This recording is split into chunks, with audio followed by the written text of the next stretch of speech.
मनोरुग्ण मुलीवर अत्याचार झालेला आहे। नागभीड बस स्थानकाच्या शौचालयामध्येच अत्याचार झाल्याची माहिती मिळते। अत्याचार करताना आरोपीच्या सहकाऱ्यांनी व्हिडिओ देखील काढलेला आहे। अत्याचार प्रकरणामधील 5 आरोपी पोलिसांच्या ताब्यात आहेत।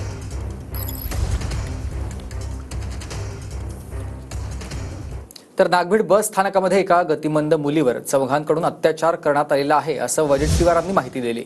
राज्यातील महिला तरुणी बालिका सुरक्षित नाहीत असं वडेट्टीवारांनी म्हटलंय।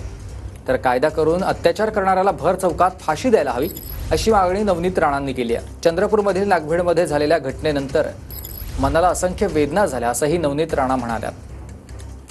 महाराष्ट्रामध्ये ज्या पद्धतीनं कायदा सुव्यवस्थेचे धिंडवडे निघाले, कायदा सुव्यवस्था धाब्यावर बसवली।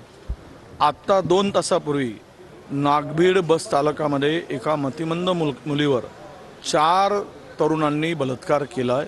म्हणजे राज्यात महिला सुरक्षित नाही, तरुणी सुरक्षित नाही, बालिका सुरक्षित नाही। चंद्रपूरमध्ये सुद्धा जी घटना झाली त्याला पाहून मनाला खूप जास्त वेदना होतात। म्हणून आपण सक्षम आहात एक असा क्राईम करणारे लोकांवर